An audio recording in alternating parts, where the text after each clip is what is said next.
Presentation. Recording is on. Oh, okay. Okay, well, we'll do that. Well, first we'll get our little housekeeping out of the way. Good evening, everybody. Welcome to our, uh, our September mixer. Please note that all our meetings are recorded and made available for public viewing on our YouTube channel. By participating in the meeting, it's understood that you have accepted these terms. So tonight we have a guest speaker, Bodum, and he's going to talk about building a mesh network. So anytime you're ready, if you're ready, Bowden, take it away. Yeah, I just need a couple of minutes to start screen sharing. Yeah. Yeah. Hopefully you see that. Yes, we do. Okay. Not sure. Yeah. That should be working. Okay. So yeah, awesome. So I did that yesterday for my club, and today we're doing the same presentation just for you guys. So what is Meshtastic? It is a low power, 100 milliwatts, 20 dBm up to 1 watt, 30 dBm LoRa mesh network. It uses 915 megahertz band, which is unlicensed and also known as ISM, industrial, scientific, and medical, with the exact frequency depending on modem settings. So those chips that are on Meshtastic devices are really wideband, and they usually can be configured to work in like 500 up to 1000 megahertz range. Someone's asking whether the recording is muted. Do you hear me? Yeah, we hear you. Okay, then I'll go on. So yeah, default channel is number 20 with a center frequency 906.875, which is called on fast.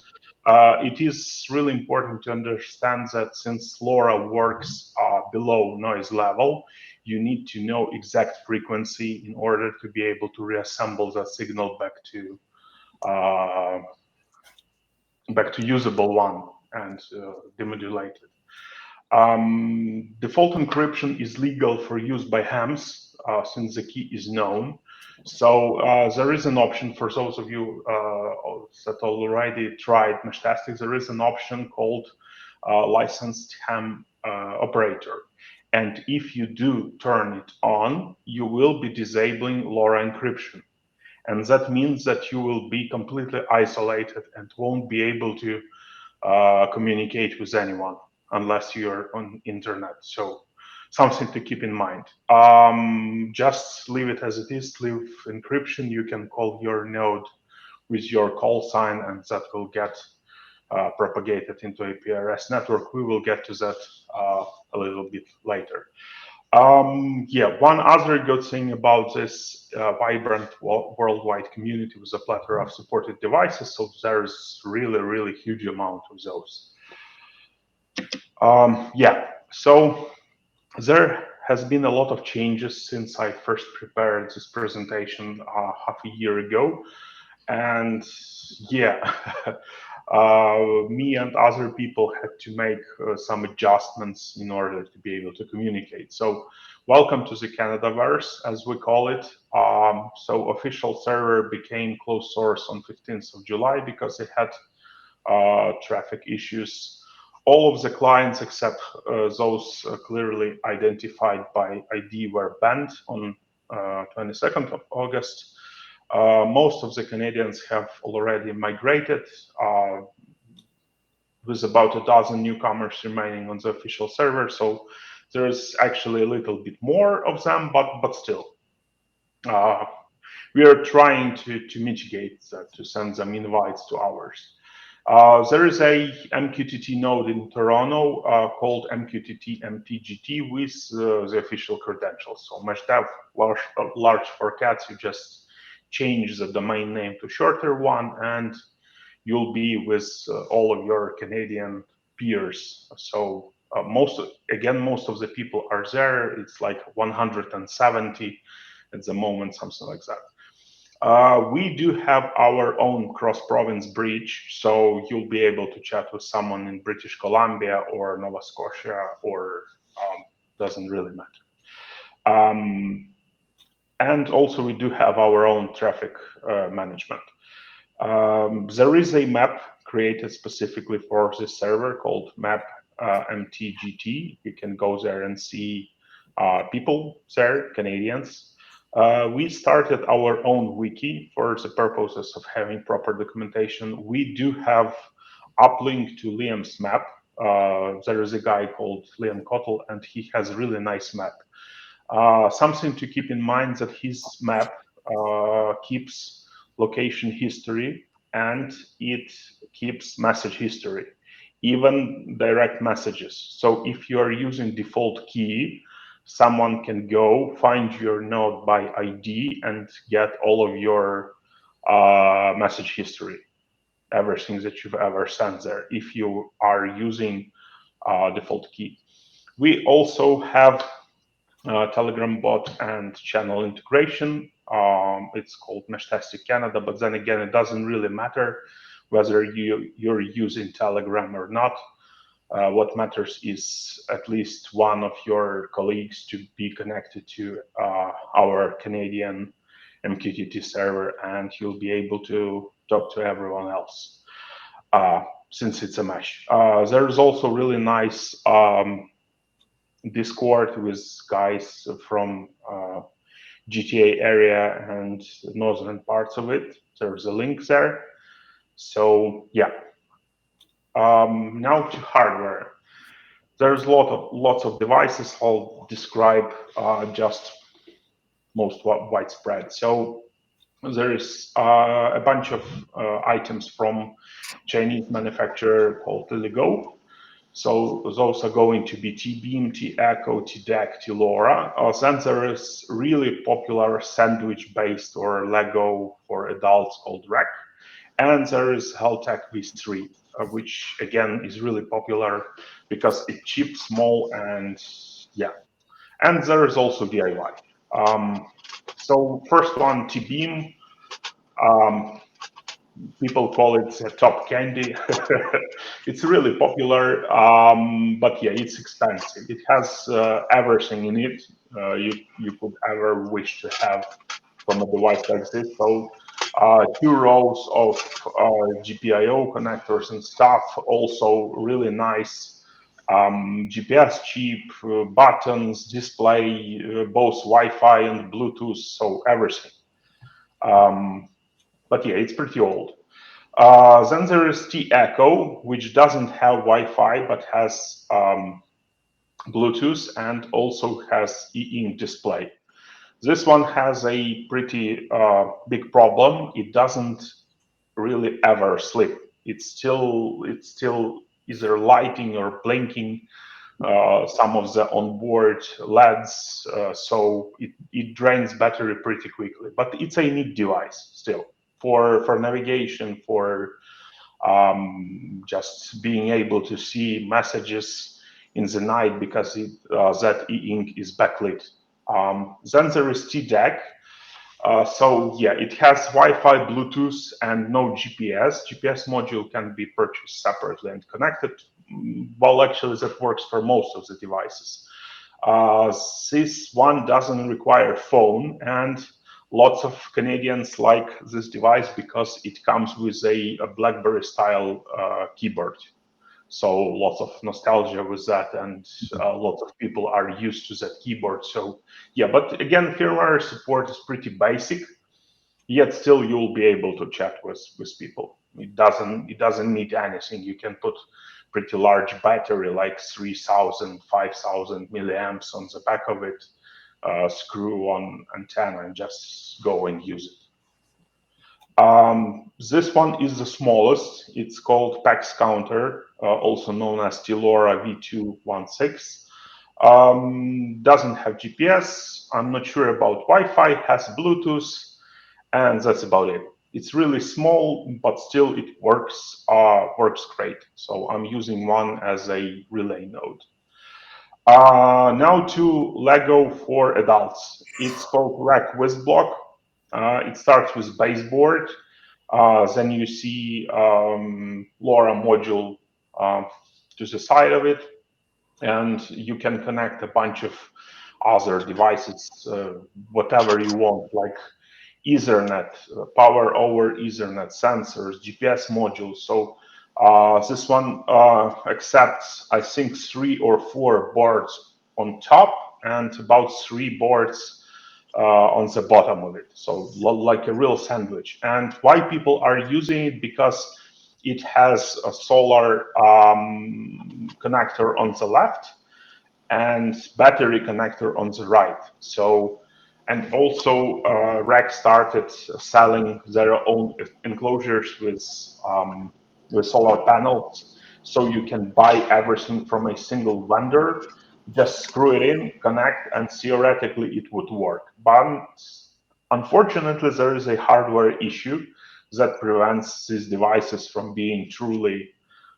usable for solar installation, and that one being if somewhere during use of this device battery is drained, device powers off, and after that solar panel starts charging that battery, it comes to fully charge and stays that way, and device does not turn on itself ever.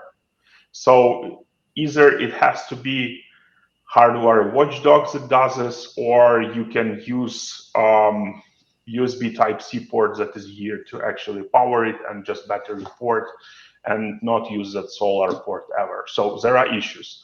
Also, sometimes this device erases its configuration partition.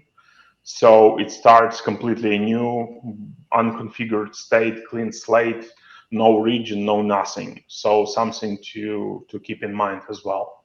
So if you try to put it way high on a mast or whatever, you might have some issues with having it up and running. Yeah, then there is Haltech V3, really compact, also comes with enclosure, not displayed on this picture, but I wanted to show the board itself. And doesn't have a GPS and Wi-Fi, runs really hot. One of those devices that really heat up, but still, it's really, really reliable. I've been using several for quite a while, and I can tell that they're beautiful. So I really enjoy Altec. Then there is DIY V1. So there is actually a GitHub repo with assembly instructions. You can go and pick different modules, different screens, so different sensors, whatever you actually like. You can just either use PTFE wires like here on this picture, which comes from Ukraine, or use PCB. This one is called Meshtastic Adventure. PCB was developed and adjusted in Ukraine, then sent to GL PCB China for manufacture. Gerber files and whatnot, they sent PCBs back, and people just go and put a bunch of elements there, like ESP32, rotary encoder, button, e-byte module, which can be like 2 watts, 5 watts, something like that, and screen. So Europe uses 433 megahertz, which gives some really nice range, which we cannot have here in Canada, unfortunately. Some people do. I know that there are Canadians that hams specifically that are using this in a 76 centimeter band for range and stuff, but then again, you'll be limiting yourself to talking just to hams. So if that's okay with you, then go ahead. But my recommendation is stay within 915 megahertz band. Then there is another board prepared in Ukraine, 2 watts module behind the screen, almost 2 inches display, card KB support, so keyboard, additional LC filters mounted on this board, because With digital communications, you should always keep in mind that every time a packet is being sent, the module or PA draws a really big amount of power from power supply, and that makes power supply often provide lower voltage to that module than it's supposed to do. And with that, you have broken packets and noise and spurious emissions, you name it. So if you are designing your own board, something to keep in mind. Now to the range test for 915 megahertz band. So usually for city, two-story building, window mount, it's about 1.5 kilometers. Again, that is for densely populated cities like Toronto, Kitchener, Waterloo, other smaller settlements and cities will get better range just because buildings are more further apart. Roof mount will give you 2.6 kilometers. Again, that's for densely populated cities. Antenna mast mount, which is usually a backyard, 20 feet, whatever, will give you about 16-kilometer range. Then rural area antenna mast mount, about 32-kilometer range. All of that was tested by myself, so yeah. Rattlesnake Point, Mount Nemo, I went there couple of times, so they have really nice cliffs on the Niagara Escarpment and really good height and line of sight to whole GTA area. So parts of Hamilton, then Toronto itself, Mississauga, all of that. So I was able to get at least 50 kilometers with a rubber ducky that comes with HealthTech, and some of the nodes had reliable connections at distances about 75 kilometers. So, and all of that on just 100 milliwatts. I think Canadians now hold range test record. So first it was done somewhere in British Columbia, and people had with line of sight and stuff about 256 kilometers, and I'm being told that right now it's something like 200 miles. So absolutely beautiful. Also, lots and lots of people are taking these devices on a plane, so just be careful because TSA really doesn't like uh, really doesn't like how those batteries look. But still, most of the devices that come with USB Type-C can be powered by your phone. So you have a Type-C cable, phone supplies power, device provides serial, you are connected to the device using cable, the most reliable of all connections, and you can just enjoy the flight and see all of the nodes you're picking from hundreds and hundreds of kilometers. That's quite popular hobby with meshtastic people. Yeah. Sorry, that one. Yeah. So there is one other important item that needs to be addressed. Since this is a mesh network, for all of you that have used APRS in the past, you remember new paradigm, wide N approach. So each time a node receives packet, it decreases hop in that packet and sends it to other node. So here on the screen you can see 5 devices and 3 hop count, and people are still being able to communicate with each other.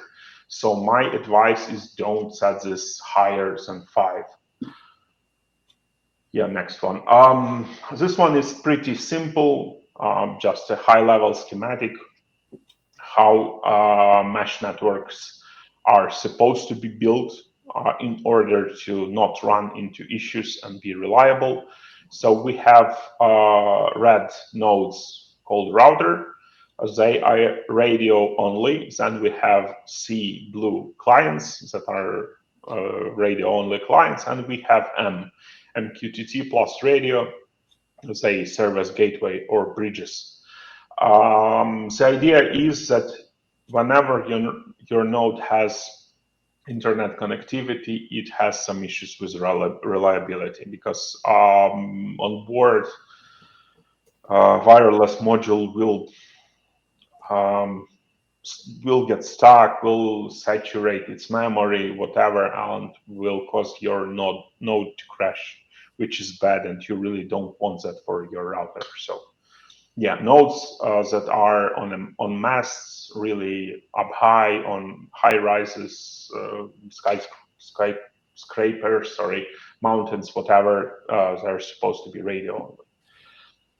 Then there is a completely radio-only network, which is not connected to the internet, yet still lots of people are using it.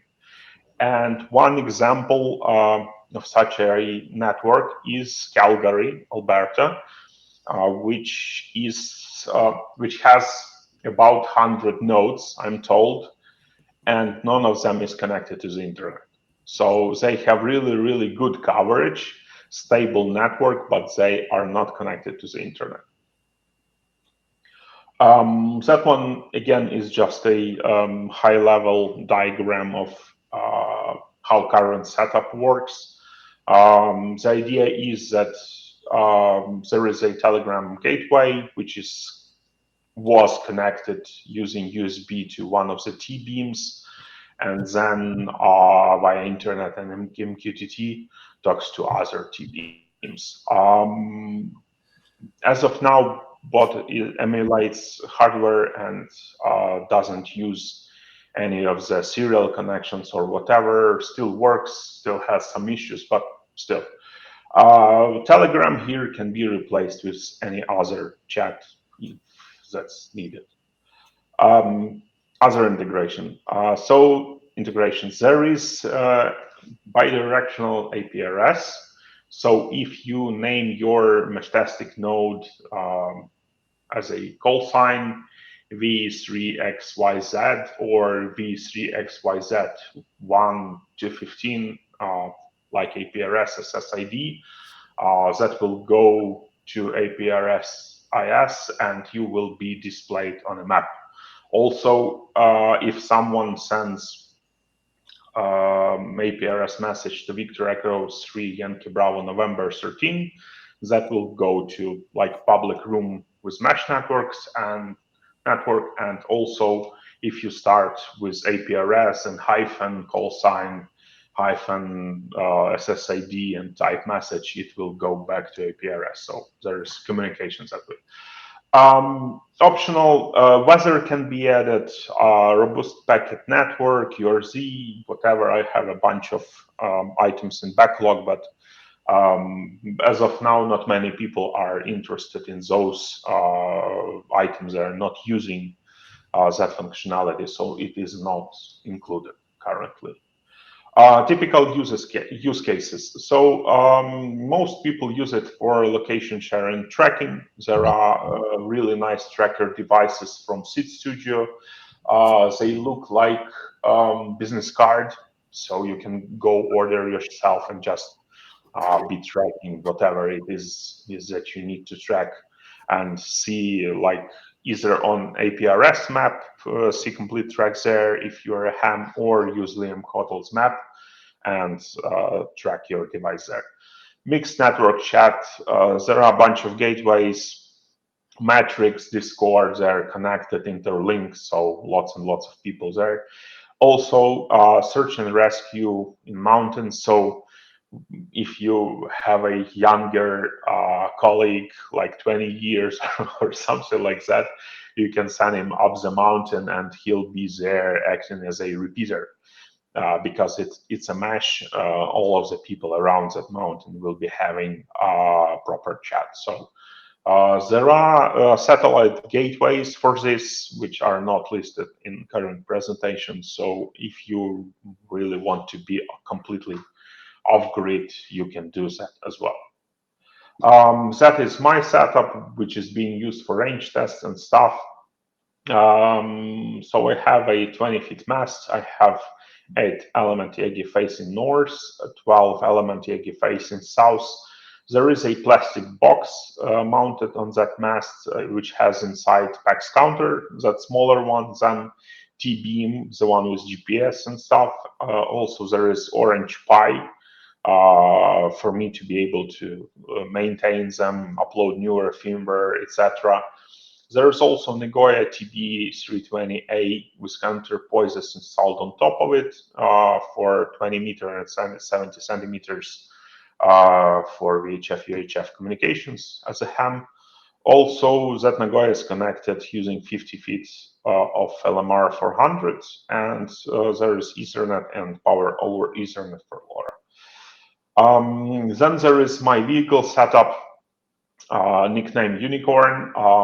Antenna itself is intentionally tilted, and I've asked yesterday this question: why do you think I have it tilted? Why it's not on a flat surface? Anyone? Aim to an antenna on top of a building? No, not really. Because it's a windshield glass, which is not metal there. It changes antenna I don't know how radiation pattern. Yeah, that thing is. So instead of being donut shaped, it becomes more a cone shape. And when you tilt it that way, you get a range like from a Yagi, something like that. And since it is a collinear, it works in those directions. But yeah, so yeah. Now two bad things about this frequency, because Europeans have it easy with their 433 megahertz. They can just go and use that cheap RG58 and just enjoy their life. Here in Canada, we cannot do that because we have to stay on 915, and 915 means at least 25% radiated power if we are supplying exactly the same 100 milliwatts to the antenna. One other thing, every additional connector loses up to 3 decibels, and this picture is there for a reason. So antenna on the left is 5 dB, antenna on the right is 8 dB. So left one is 50 centimeters, something like that. Right one is 1.1 or 1.2 meters, so it's pretty long. And every single connector is just going to turn that large antenna to that short antenna. So buy yourself a nice pigtail, connect it directly to IPEX on your Heltec or whatever, and keep that in mind. There is a video of how LoRa works, but then again, I will share this presentation a little bit later. You can just go and watch it. And to Q&A. So yeah, that's it with my presentation. You can just go and ask questions. I really hope you have a lot. Dave, would you like to go ahead with your question, please? Thanks very much, Joe. It was very interesting and informative. Yeah, that was very good. One of the things we had, I don't know if you remember me or not, but I met you at the Cambridge Hamfest, Kitchener Cambridge Hamfest, whatever it's called. And one of the things you had mentioned was that you were talking about potentially setting up a amateur radio mesh network. So I'm just wondering if maybe you could spend a couple minutes and just talk about that, where that's at. Are you still looking at doing that? Is that moving ahead? Is that something, that we could look at as a group of doing? Maybe you could, I'd like to hear what your thoughts are there. I don't think I actually recall that amateur network, so maybe you can describe it, what I was telling, because lots of people were coming in. So yeah. One of the things you had said was to set up a mesh network in the Kitchener area for amateur radios. like a LoRa network for amateur radios that amateur hams can use, because you had talked about that, so that was kind of intriguing that we could, because way back I think years and years ago, didn't we set up like a mesh network? There was some mesh networks that Peel was looking at, and they took a bunch of I don't know if Joe's here. Joe might Yeah, we used to remember. have it with the Ubiquity radios.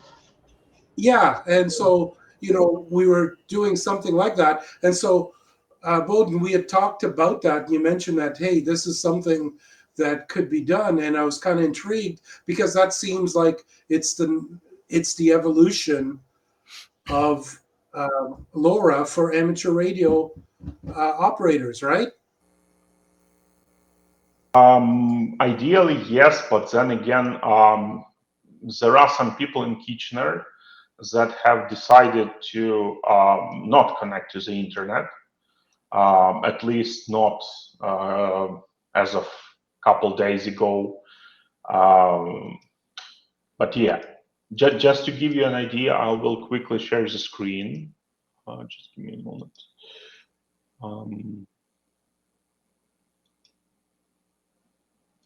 Yeah, that one. You should be seeing the map. So all of those nodes in Waterloo and Kitchener are actually cut off.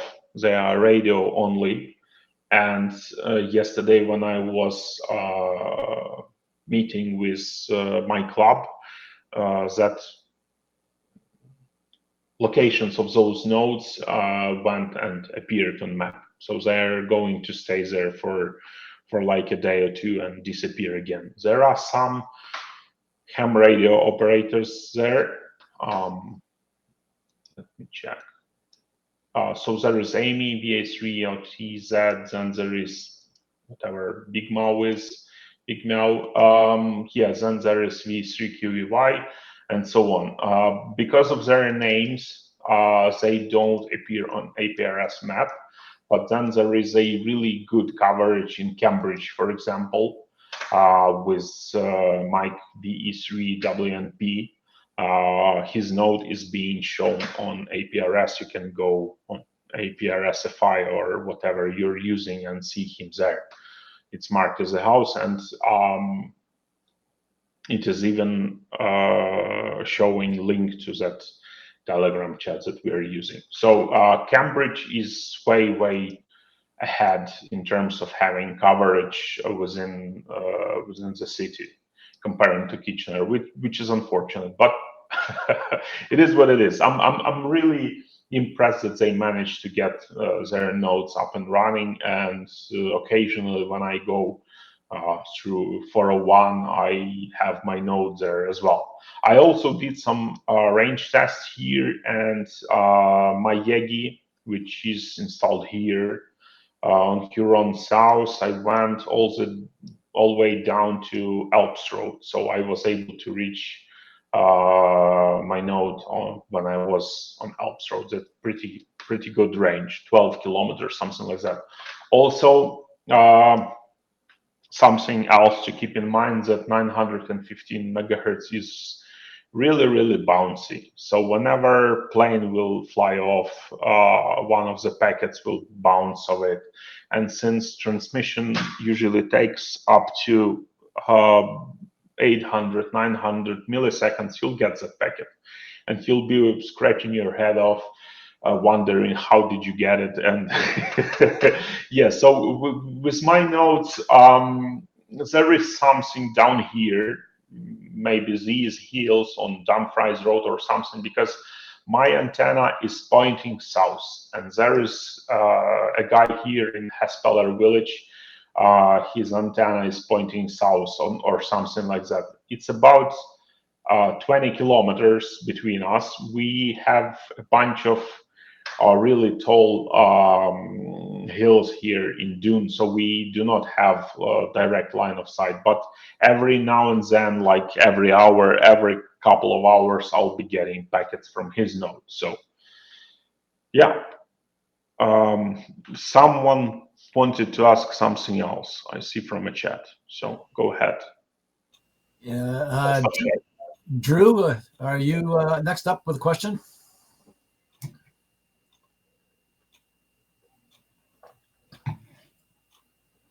Yes, I'm there. Apologies for the delay. A great presentation, and I have to go back and watch it again because there was so much information there that I missed a lot of it. I put one up on my chimney on my house. It's a rack 19007. I found your information about if it happens to let the battery die kind of interesting. I did put a 5-volt a 5-volt solar panel on it, and it seemed to be doing pretty well. One of the great challenges I have is the Meshtastic app for Android. Really tough to connect to a node. Like, it's hard to convince it to connect to a node. Am I missing something in that? No. So it has its issues. So whenever Rack forgets who it is, its settings, its name, or whenever that happens to any kind of other hardware, you need to go and manually remove Bluetooth pairing from your phone. That's the first thing. Okay. Second, if you are having a screen installed on any of the devices, you will be prompted to enter pairing pin, which will be random each and every time. So be mindful of that. For solar nodes, I recommend running them without the screen because pin will be hard-coded 1, 2, 3, 4, 5, 6, and you can just go and connect and configure your node. I don't think that there will be some crazy people roaming around with Meshtastic app looking for nodes to reconfigure or hijack or whatever. So I think you'll save there. Yeah. Okay. That's I may have to do that. It's just even when I'm sitting beside them. No, the rack, the one solar node, it doesn't have a screen on it, and it seemed to be holding its own quite nicely with just a little bit of sunlight. It seems to recharge. It's much better than the Heltec for that. Yes. Heltecs consume a lot of power. They heat up, but they are reliable. That's my experience. I already have one dead rack. Another one lost its marbles a couple of times, and I've been running it on USB power ever since because I'm trying to have that installed on a farm silo, and it's a 150 feet up straight ladder, fortunately with platforms, but I feel really old every time I have to climb it. So yeah, I really don't want that device to be causing any problems. So I'm running tests. It's everything's assembled. It just sitting there, and I really want to be sure that it will survive because come winter I will not be climbing that ladder. It will just stay there until spring and so on. Very good. Thank you. Okay. Any other questions for Bolan? I have one then. Bolan, with all the talk with all this different hardware, what hardware do you recommend? At least say for starting out. So if you want to be like really to have pleasant experience, the safest bet would be Heltec. You can go on Amazon.ca, order two with enclosures for 70 something bucks. And my recommendation is to get two because one feels very lonely and you don't want to feel lonely. So the idea is even if you don't have any kind of connection to anyone, you can put one on your balcony or whatever and take the other one with you in your pocket and do some range tests or whatever. There is another request and other requests. So yeah, I'm shutting up. Next one up is Drew. Well, I'll defer to Dave, and then I'll put my question together. You caught me off guard. Okay, go ahead, Dave. Yeah, sure. Drew, I may lead him down a rabbit hole here. That's okay. That's okay, Dave. I expect nothing else. Go for it. Yeah, Bowden, I was curious and I looked up your call sign on QRZ and it led me to your GitHub repo. And you've got over 51 repos there and a lot of projects. I was just kind of curious. I don't know if you want to take 5 minutes and just tell us a little bit about yourself, because it looks as if you're doing some quite interesting projects there. I try to, yeah, but okay. So I started as a system administrator for FreeBSD servers. First, it was 3.2, 3.4 FreeBSD. Then I switched to Linux, Slackware, Gentoo, you name it. After that, I had enough experience to be working as a systems engineer, and all of the time I've been using Python. So all of that led me being hired by an old company called SOAREX. I don't think anyone heard of it, but at some point of time they were manufacturing 3/4 or 75% of all testing equipment for hard disk drives. So 3 out of 4 hard disk drives were tested on their equipment. Also, they had a HPC division which was selling storage clusters. They entered into partnership with Cray. Cray, you know of, and yeah. So there were a bunch of national laboratories in US, and all of them air gapped, and I cannot name them, but you get the idea. And they were running really large storage clusters. So one rack was 1.3 petabytes, and they had like 10, 20 of them. You get the idea. And since they were air gapped, we had a specifically trained US citizen with all of the clearances going there, acting as a remote hands for those things. Afterwards, both cluster division and hard disk drive testing division were bought by Seagate. So I had my chance to work there as well, again with HPC and storage clusters. And after that, I've switched to being a pure software engineer. So I do have my master's in radio engineering, but I haven't been using it for a really long time. So it's not like I can solder or something, but still, yeah. So that's it. Okay, very interesting. Eric, Mr. Mobile, you got a question?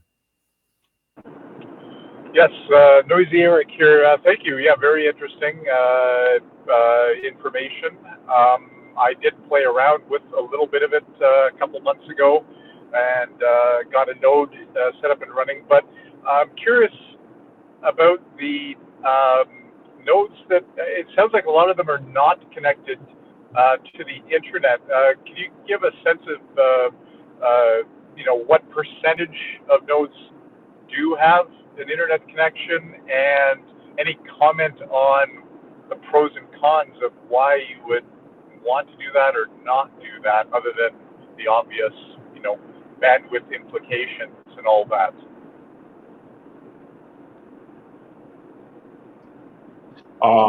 Yeah, so I don't think I have a percentage per se, unfortunately, because there is no way to know that about those nodes that are not connected to the internet. I wanted to say air gapped, but they're emitting stuff into the air. We just don't know anything about them, apart from Calgary. And that happened because I met one of their guys online, and we were just discussing how they do things. So within Meshtastic community, those groups are called islands, and benefits are that their information is not being sent anywhere. They can just go ahead and use it and chat, and their messages will not be broadcast over the internet. So that's the idea. But again, my recommendation is join Canadaverse, be with us. We are a fun bunch. There are lots of qualified guys there. So yeah. Okay, Joe, you're up next. Hi, Bowden. Thank you for the presentation. It's really good. Following up on the other question about who's connected, who isn't, are you finding though those groups that are deciding to do radio only, are they still using an MQTT server to hold messages for their group? No, no, they are not using anything. They're Okay. just radio. Okay. Also, although there is a group in Ottawa, which is Island, and funny enough, it works on 433 megahertz. So I just got that information yesterday. So they have their own MQTT server, isolated, for them to be able to have like low power devices, bad antennas, etc. I don't actually condone that. I would like people to go and install antennas, and I have already helped several people purchase their fiberglass sticks and put them on trees, on masts, on balconies, and they became really interested in ham per se. Some of them already started studying and preparing for getting their ham license. So I call Meshtastic a gateway drug to much harder, serious drugs, being ham itself, given how expensive equipment is. So yeah. Yeah. No, that's great. That's great. Is the Toronto area, Bowden, hooked up to the internet, or are they radio only as well? Toronto is pretty much covered, but they have several people that are on US topic, and you can go to map.mt.gt. I will post a link while we are chatting, and you can see all of the Canadian guys, because 99.9999% of the people are already there, are in Canadaverse. And there are just few others that are not there, that are on US topic, and I'm doing my best to spam them with messages to let them know that we have Canadaverse and that they need to be together with us. Yeah. Okay, thank you. Marty, you have a question for Bowden? Yeah, thanks, Bowden. I enjoyed the presentation very much.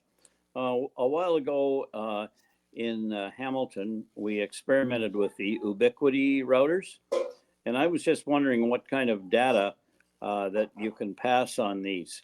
When we were experimenting with Ubiquity, we were doing stuff in a classroom, and we were able to connect to a camera in part of the classroom from our computers, and we could connect to another computer and exchange files with it.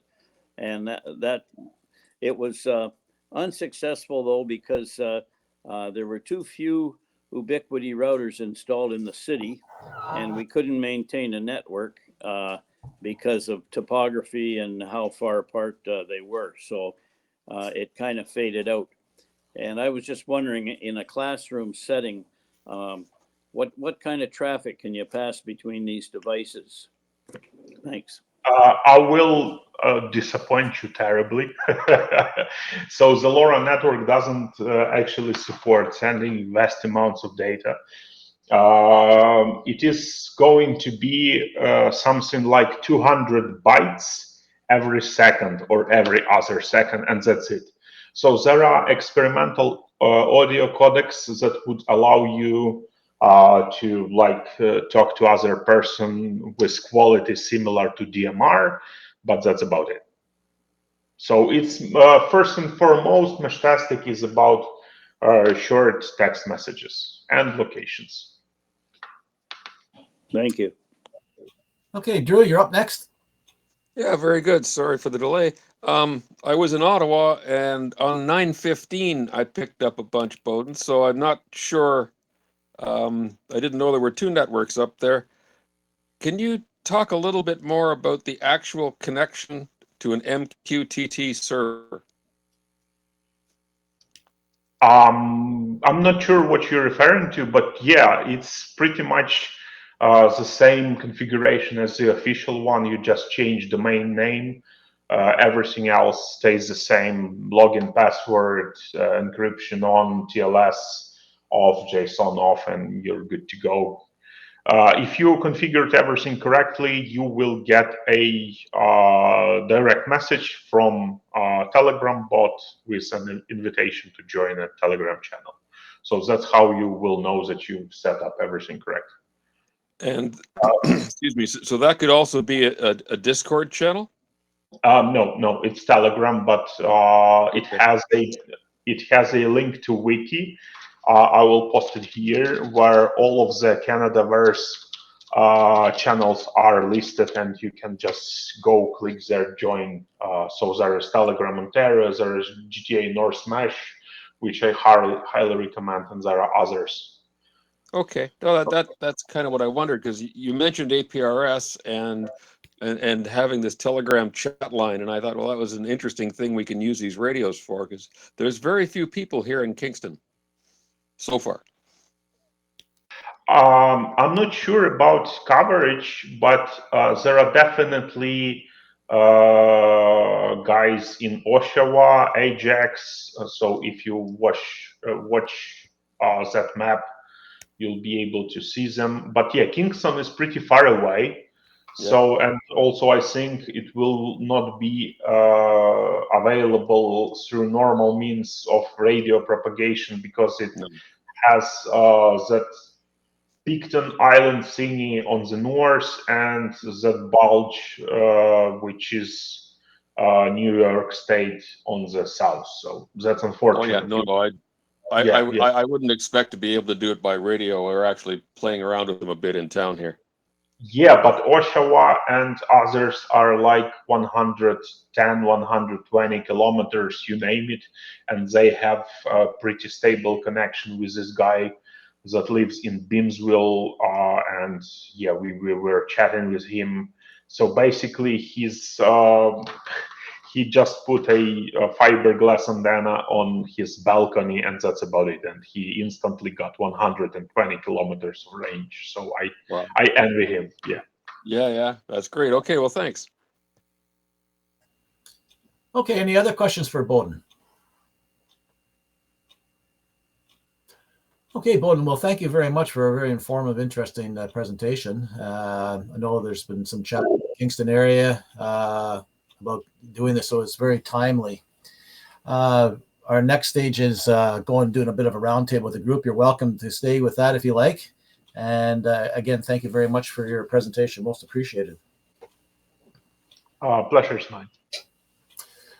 Okay, everybody, we have just quickly, we'll do a little bit of a roundtable, but before we get into the roundtable, I thought we'd just quickly just go over the schedule coming up.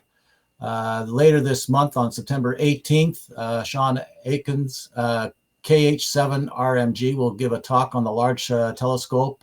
He was, I think he was a project manager in the telescopes in Hawaii, and the latest one that he was on was the one in Chile. So he'll be coming up on September 18th, so don't miss that one. Charlie will be doing basic grounding considerations and how it plays into the equipment interfaces in RF in the shack. That's October 2nd. October 16th, we'll have Dave V3 KCL, Pico Ballooning. And Cherry's going to talk about his homebrew experience with the N2CX AccuProbe on November 6th. and the rest of the year for November 20th, December 4th, and December 18th are open at this point. Dave, did you want to just say a few words? Yeah, go ahead, Dave. You're muted. You missed Glenn. Glenn Iverson talking in November on. You're he's right. Talking in main meeting on astrophotography. That's right. November. So he's taken some incredible photographs of galaxies, and he showed me some of the pictures on another chat we were having, and they're just unbelievable pictures where you could actually make out galaxies. So he's got a really good presentation. Sean, it is a presentation not to miss. Sean has worked on several of the large radio telescopes in North America. So he's worked on the ones in Hawaii, in Arecibo, and I don't know if Arecibo is the one from Contact, the movie with Jodie Foster. That's where it was filmed. And so he's working there. Last conversation I had with him at Dayton, he was ending his contract there, as Peter said. And he said he couldn't disclose where he was going next because it was secret. So I can't wait until next Dayton, where maybe he'll finally reveal what he's doing. But he works on some just incredible projects. He worked on the original IMAX team. I think he had something to do with development of IMAX. So he's just an incredible guy. He's just been so knowledgeable, and you don't want to miss that meeting on later this month from Sean. Okay, thanks for the insight there, Dave, and very good. Okay, well, let's we still have some time here, so let's get into our bit of our roundtable. And I guess I'll start off with I finally finished up working on with my phase lock loop experiments, and I'll do a presentation on that at some point, probably the end of this year or sometime into next year. And then I had a little bit of time this past week, and I decided I'd taken a vacation from my active probes. I started messing around with that with LT Spice again. So I think I have an idea. See if that pans out. That's pretty well all that's been on my bench. So next on my screen here is Al. Good evening, Al. What's going on with your bench? Well, how would I swing this? Not very much. I'm going to get the chance to have a brand new bench and a brand new shack due to the floods we had and 4 feet of water in the basement. So I've been kind of wiped out. So no shack, no lab right now. So it's going to take me a few months to clean this mess up. So Why, did the water get up to about 4 feet and wipe out your bench? Oh yeah, over the top of the bench. Yeah. Yeah, about 6-8 inches on above the bench. So anything on the low level got wiped out, and the shack got wiped out. So quite a mess. And it's all muddy storm water. So I'm gonna have to completely gut the basement and start again. So unfortunately, I'm not going to have a lot to report over the next little while, but looking forward to getting back on. And go check your floor drain, your blackfall preventers, and I'm just taking a look to see how high off the floor my spectrum analyzer is. I know, it's just amazing. But I don't know whether you saw on the news. It's also on the YouTube though. If you just type in flooding in Mississauga, and looks the streets were like whitewater rafting. I've never seen anything like it in my life. So anyhow, nobody died. So I'll pick up the pieces, and maybe I'll have an even better lab and shack. The one good news. You know how I had the new toy of the spectrum analyzer? Well, that was the first thing I rescued. So it survived. That's great. I forgot you bought one. Yeah, good goal, man. All right. Well, good luck with the rebuilding of your show. Thanks. Dave, what else have you been up to these days? Me? Yeah. Yeah, no, I'm still working on my Z80 computer, and I have it on actual PCB. So I moved it from a breadboard, and I've got it actually up and running. And it's actually running Wasmon. I don't know if anyone is familiar with that. That was the software that Wozniak wrote for the Apple One, the original Apple One computer. It's called Wasmon. So I was able to dust off my assembler and get that up and running on my Z80 computer. But one of the things I wanted to mention is that Ian, you flashed a picture up on SOAREX of a breadboard computer you're working on, and that was pretty impressive. I've seen a lot of people on YouTube. No, not a lot. Shouldn't say a lot, but I've seen a few people on YouTube building a breadboard computer like that. It'd be really good, Ian, if at some point you would kind of show us that and talk a little bit about it, what inspired you to do that, where it's at, so stuff like that. So maybe sometime in the future, it'd be great if you would consider sharing insights about that. Yeah, it's basically it's the Ben Eater one. So if you follow his videos, I built his. He's got a way better description than I do.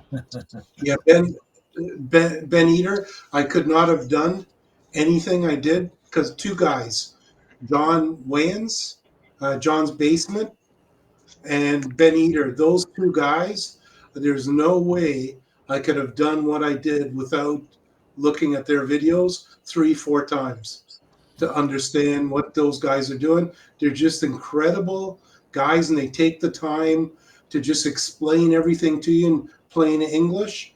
Just phenomenal people, you know. But yeah, very good, Ian. Really well done. So that's where it came Okay. from. Thanks there, Dave and Ian. Frank, anything on your bench these days?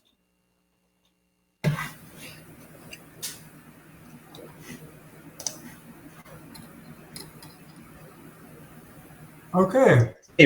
Right? Yeah, okay.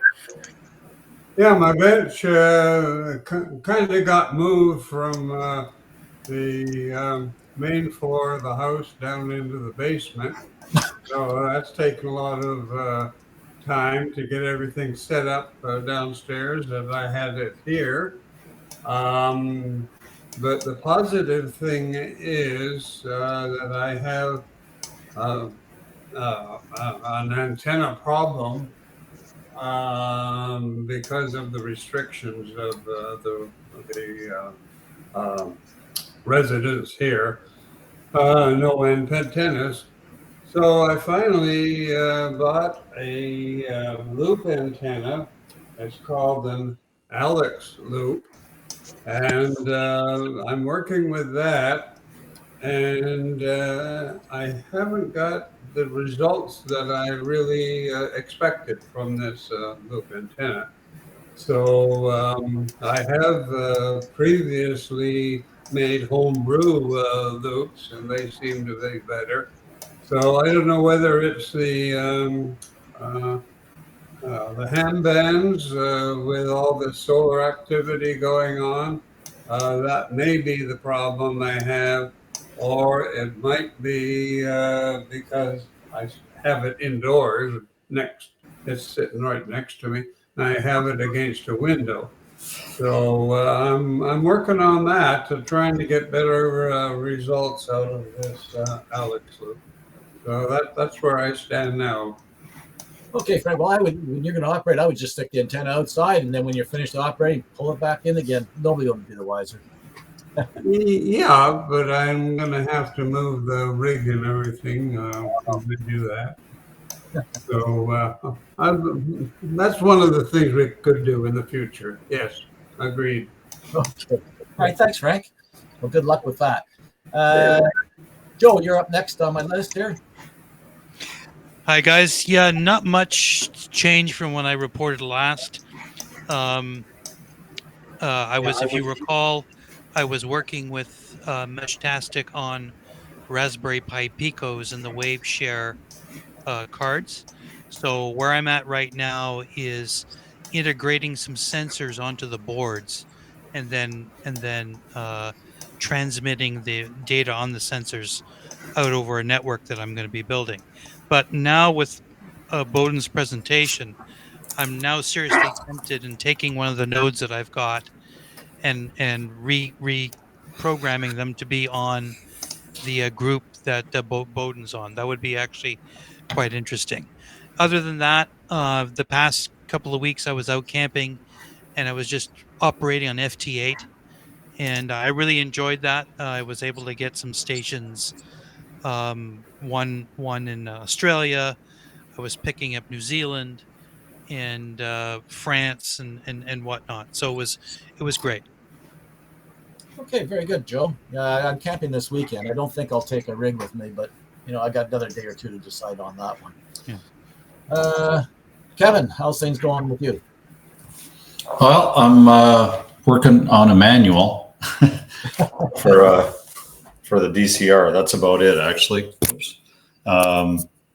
Otherwise, it's been summer and I've been outside. And well, I was outside with the radio camping, but didn't seem to get out too well. So I don't know if it was my antenna or whatever. So I bought a nano VNA so I could analyze my antenna better. So at least next time I'll know if the antenna is working good or not. That's true. Right. Now, then if I don't get out, well, then who knows, right? But anyway. Well, hopefully get those boards soon. They shipped today. So I think the last time I saw a shipping notice, I think we got them in our mitts in about 3 or 4 days, if I recall. So wow. Maybe early next week, maybe. That's really good. Yeah. Okay. Well, thank you. Well, it's one of those things. They promise that they'll get it to you in 2 weeks, and they get it to you in a week. So that kind of thing, right? Over promise, or I should say under promise. Under promise, over deliver. That's right.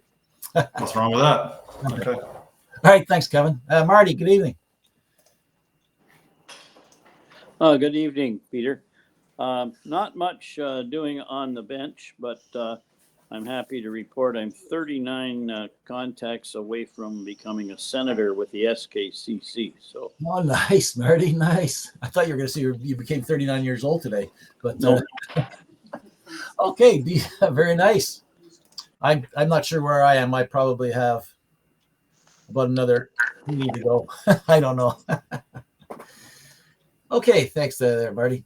Ian, anything on your bench these days other than that computer? Yeah, I've been tinkering away.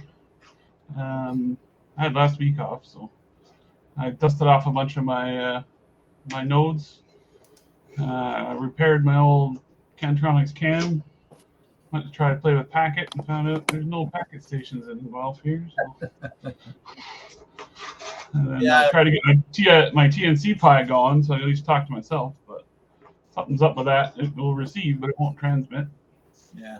But I did get my All-Star Link node going again, so I can remote into other repeaters over the internet, and my IRLP node is back online. I can play with those, and then here you go, boys. I dug the computer out for you. Nice. It's got blinking lights. Hasn't been out in a while. So that's what I've been up to. Okay, that looks good. Oh, geez, my screen just all reshuffled. Okay, let's see.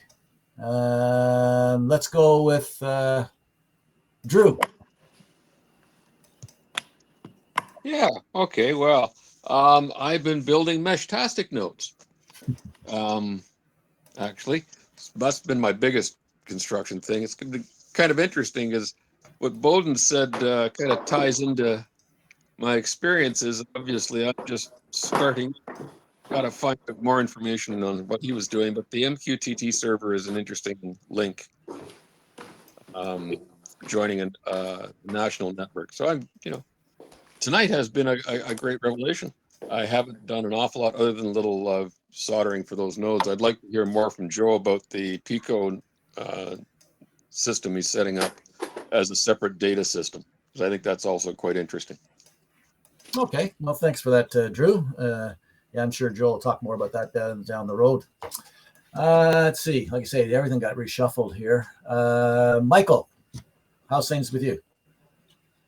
Yeah. Okay. Yeah. Pretty good. Excuse me. My big news is I finally have a working antenna switch, and I was looking at my notes. We started working on that seriously in November last year, and finally last week I have a switch in a box. One of this is mine. Daniel and I are doing this together, so the next stage is to do his. But it took a lot of work, and I'm appalled. I'm disappointed in my soldering skills, because what I found is a lot of solder joint problems. I'm not quite sure why. There's 4 relays on a board, and I was using solid wire, which I have to use because of the hole size in the board. And I don't know, a lot of wires were they looked good, but they weren't. In fact, when I looked at them really closely, I could see the wires moving. So once I fixed all those, it worked, and I'm very pleased with that. Now we can go on and do the next, the other switch, then we'll be done. But I don't know about that. I was really shocked, actually. What else? I'm at 320 DXCC right now, which I'm pretty pleased about after struggling for a long time. And the other thing I'm going to be doing, we have a trailer, and I want to take my QCX. I have a 40 meter QCX transceiver, which I built from a kit a couple of years ago, and I've only used it once. So what I want to do in October, if I can, we're going to be going camping hopefully in October. I borrowed a 40 meter mast from Dawn VA3 BOW. It's the spider being mast. That's right. So I'm going to try setting that up on a campsite and see if I can make the QCX work. We'll see. The other thing maybe of interest is, speaking of nano VNAs,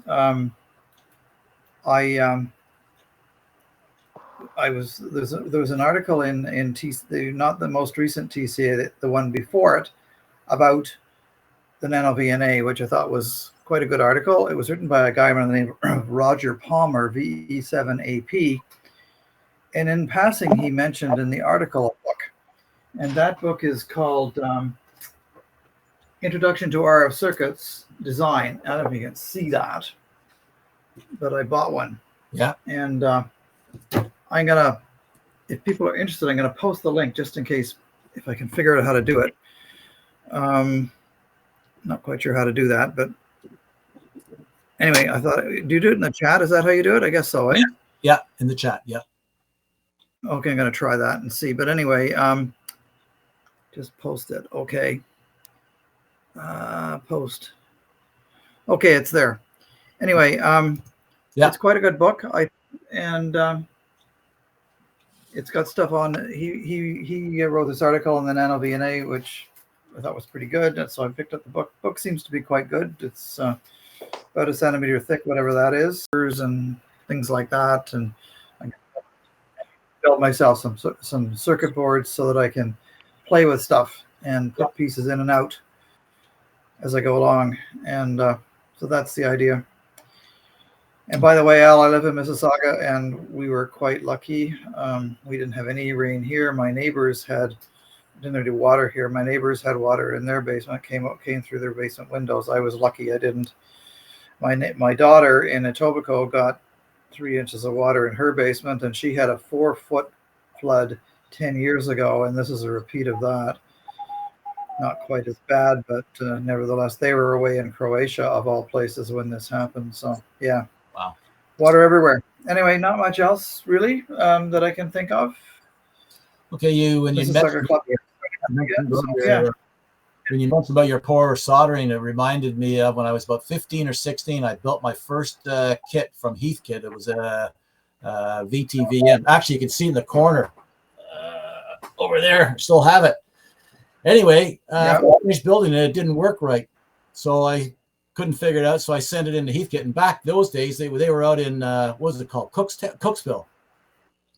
Yeah, And Dixie and Dundas. I know where that was. Yeah. so when I got it back, I read the technician's report. The technicians said poor solder joints. I was so insulted that I immediately got on the bus. It took two buses, and I had to pay a second ticket. In those days, you had to pay that second ticket when you got over near the Mississauga there, right? And then I said, I want to speak to this technician that said I did poor solder joints. Anyway, I don't remember what happened after that. Maybe he knocked me out. I don't know. Anyway, so yeah. Well, I think I used the rosin solder, of course, and I thought I was pretty good at soldering. Actually, I'm a bit shocked that I had these problems, but I've concluded now that the right thing to do is use a flux pen to solder to wet the joint both on the bottom, both the pads where the wires go in, and the components, and hopefully that'll work. So I'm going to try that next. I think maybe that was the problem.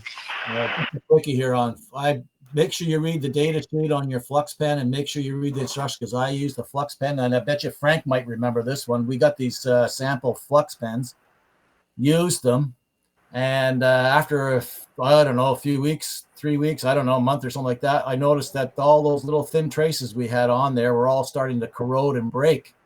And so I complained bitterly about it and stuff like that. And anyway, that's when I embarrassed myself another time by when they're saying, well, did you read, you have to wash the board like this, blah, blah, blah, blah, blah.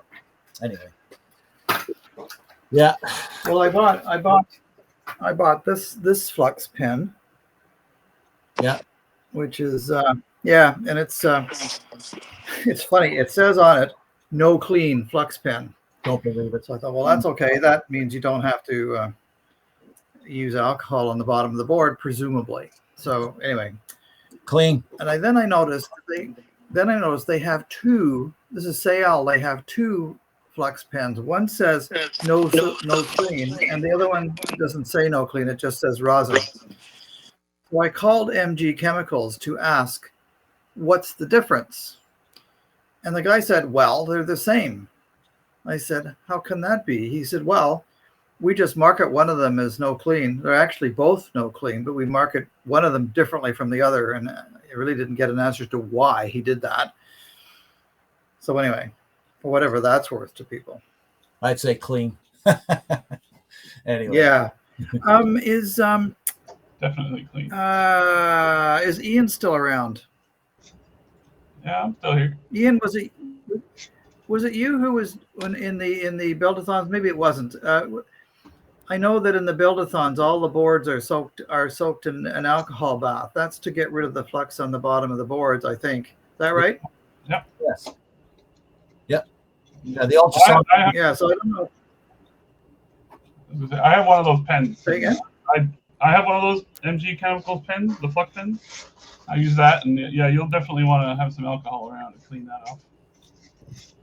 Well, I got a spray thing of 99% alcohol that I can use. So it's some sticky I'll use stuff. that as Otherwise, well. your fingers and everything will be sticky afterwards.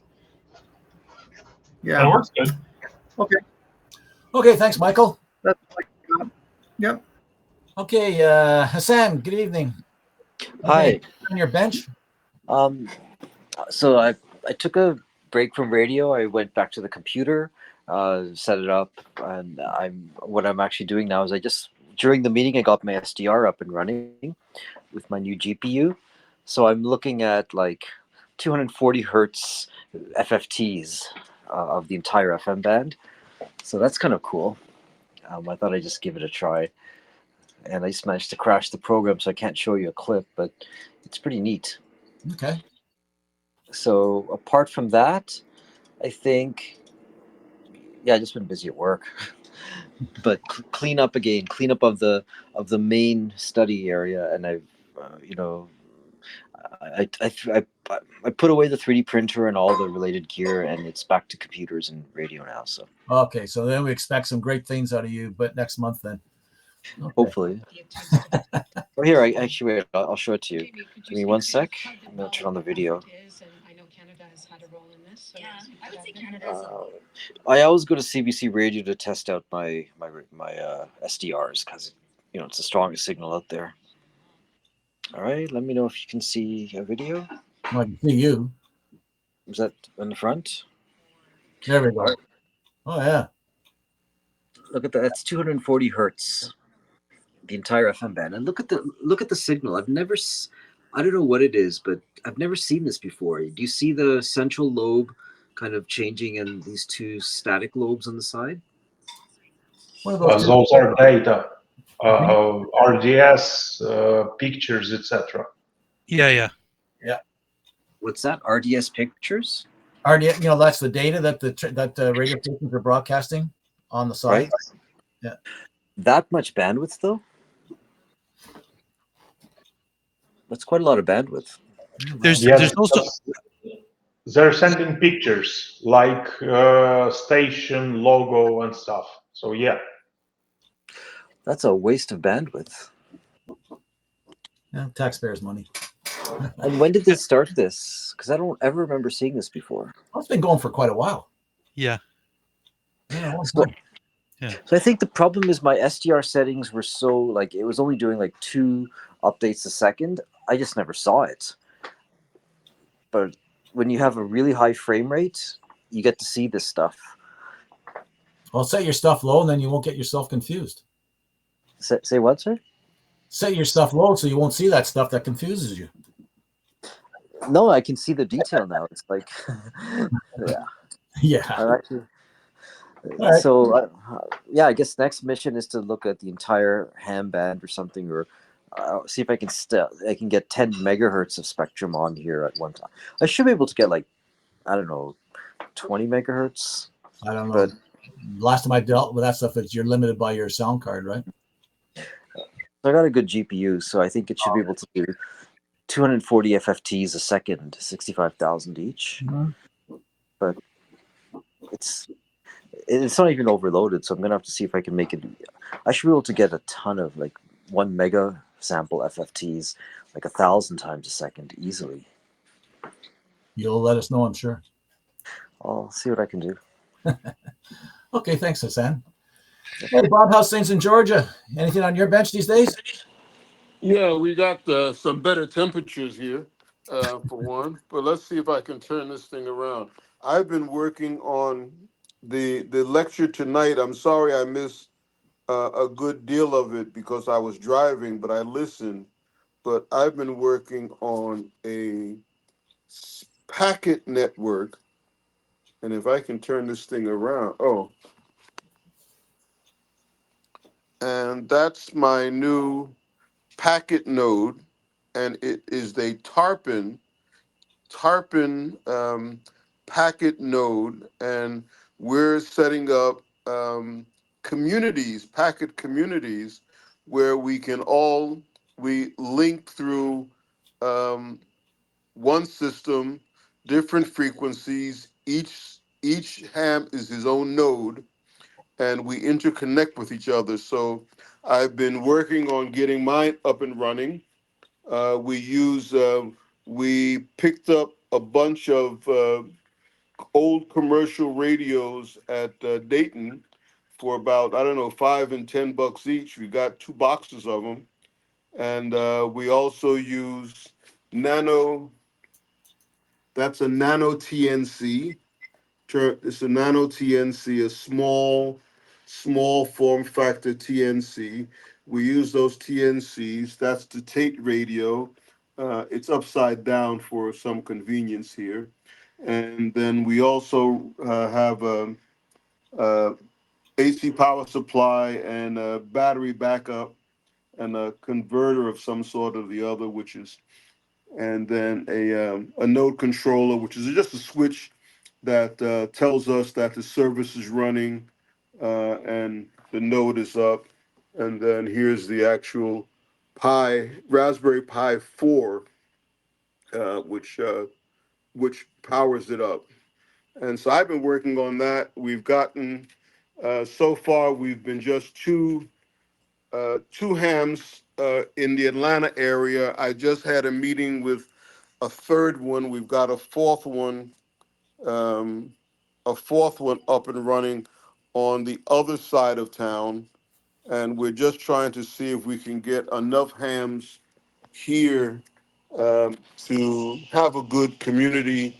It's an all ham network, somewhat similar to your the mesh, but it's an all ham. We're running on 2 meters, 2 meters, 220, and we're going to set up one link at 70 centimeters.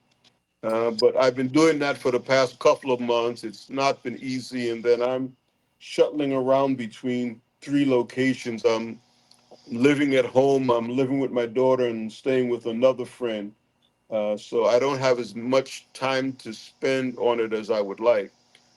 Somebody was also talking about their loop antenna, and I got one of those Alex loops at Dayton some years back and was never able to get it to work. But stupid me, I went and bought another loop uh, last year, and I somehow got that to work inside my daughter's upstairs room that has been allocated to me for my ham radio activities. And I got it to work reasonably well for, I got it to tune at least for indoor use. So it is possible. The problem I found is that it has it's very narrow banded. So if you just tune a few kilohertz off, you're going to have to retune it. But the secret I found was don't worry about what they tell you. Just listen for the loudest signal and then tune your radio. So that's been what's been going on here. And otherwise, from that, I'm trying to stay out of trouble. So back to you. Okay, thanks for that, Bob. That's a lot of work you've been doing. Nice job. Drew, you had a question for Bob? I think there's a couple of questions here for you, Bob. Okay. Yeah, I see Ian's in there too. I think we're Yeah. all packet guys. So I have a packet bulletin board running here. I took a look at your Tarpon site, and it looks like you're running BBQ 32, which is something I'm very familiar with. You got any plans to throw, say, a 20 or 40 meter link on it? We have been talking about a 6 meter link Yes. because that would be a little more dependable than doing it on HF. I was just thinking if there's an entire East Coast network running on 40 meters. Yeah, but I don't know whether they're up consistently. What is what our challenge is to have something that's up consistently. The nice thing about the tarpon nodes are that everyone is up. Your station stays up. We use cheap radios, so it's not a big deal to have a spare radio just doing this, and it stays up. So you always have communication with fellow hams, and it's like storing forward. You can leave it's an open chat, and you use the open chat, your messages there, and then people, when they log on, they can come and see what's being talked about. Yeah, so you're keyboard to keyboard mostly, yeah? Yeah. Yeah, okay. I'll let Ian go then. That's great. Thanks, Bob. Okay. If you guys, That's good. it's something. I mean, you guys are in flatland, so it may be something you might want to give it a try. You can stick something on top of a roof and probably get a reasonable distance. Yeah, absolutely. Thanks. Okay. Yeah, go ahead. I was trying all week last week to get because I dusted off my nodes. We used to use them at Peel quite a bit. That tarpon board, is that like a standard AX25 packet with the 1200 baud and the? How much you guys are using? It's BPQ. We use it is AX25. It's not standard. It's software. It runs the tarpon software. So you've got to use that software to be able to have the full setup. Tarpon, when you download Tarpon on your Raspberry Pi, it will download BPQ for you, and then when you configure it, you configure it through BPQ, which then will control the Tarpon net. Okay, cool. So we could probably still log in with my, like my 1980s cam TNC. Yeah, I'm sure you could. You probably could get to the chat. No, you probably could get to like the -9 chat nodes, but you couldn't get on the chat. You couldn't get on the Tarpon network itself. You could get Okay. on. You could probably log into one of the other stations. We've not tried that yet. We don't have that many users who have been that industrious at this point in time. Does it do you guys set up for WinLink as well for like No, email? everything is via radio frequency. Nothing, nothing through the internet. Everything is direct RF. Yeah. That's one of the rules. That's one of the rules of the Tarpon system is that it's all got to be direct RF. Cool. I'll have to look that up. Okay, great. Thanks there, Ian. Bob, and I guess the last on my list here, if you're still there, Eric, you got any last words? Hi there. Yeah, still here. Last words. Well, the only thing that is still up and running on my bench at the moment is my little tiny GS ground station for like the sat-navs kind of thing that I assembled about 6 weeks ago. So it's amazingly sensitive. Tiny little 6-inch or so antenna that, you know, even in the basement receives telemetry from satellites. So anyway, it's an interesting project, Tiny GS. You should have a look at it. But no, on the computer topic, since everybody seems to be on that bandwagon, I'll jump on it too and disclose my. You know, I got the problem is right now, whether it's a problem or not, I don't know, but I've got more money than time, so. Instead of building my own 6502 or Z80 or whatever, I have acquired finally something that I've been itching for many years. I'm the proud owner of a 4032, Commodore 4032. So anyway, it's got some keyboard issues, some contacts that need to be cleaned. Not all of them are registering, but she fires up.